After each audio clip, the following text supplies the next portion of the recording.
Welcome back on this Wednesday.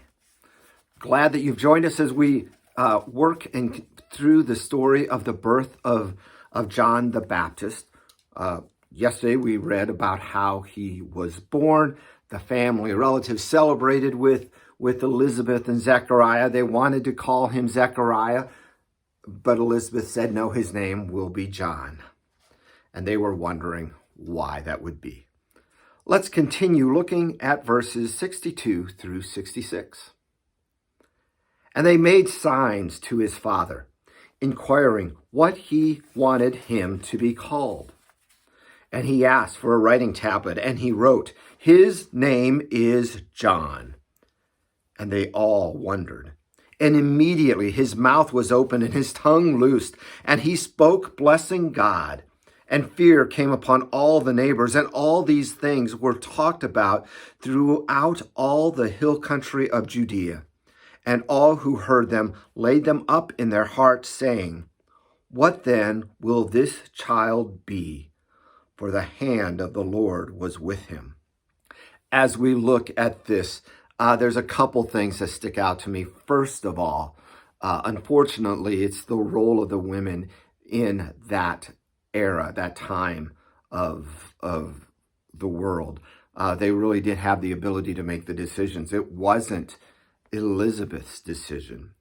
It was Zechariah's decision. Second of all, is it talks about them making signs to the father, inquiring what he wanted the child to be called. Remember, Zechariah couldn't speak. It said nothing about him not being able to hear.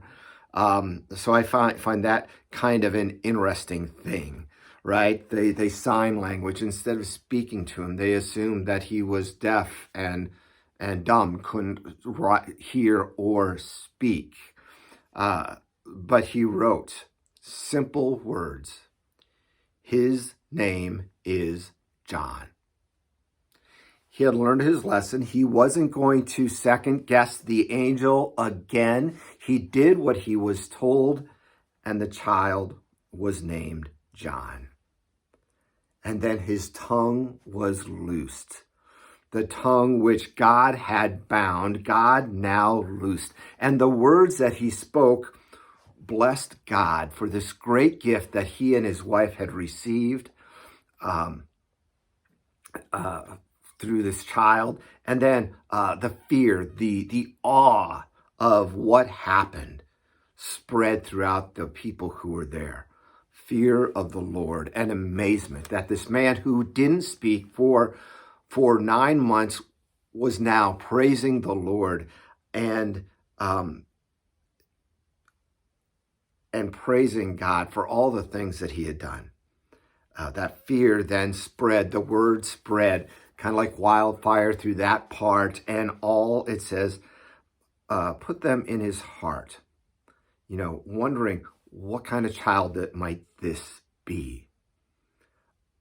They recognize the Lord's work in this happening and wondering what that purpose might be. Could it be that he is a great prophet? Maybe he is the Messiah. John clarifies that later on in his ministry, but it's interesting that the people were questioning what this child could be, what God is up to through him and his work.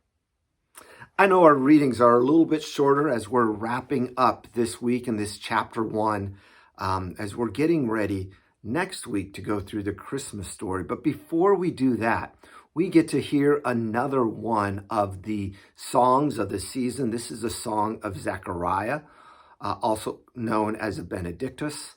And as we look at that, we'll see a couple of things that jumps out to me. Hopefully they jump out to you as well. It's great to slow down, to look at these things, to dig in more. And we'll continue more with that, as I mentioned, tomorrow, picking up with verse 67. God bless. We'll see you then.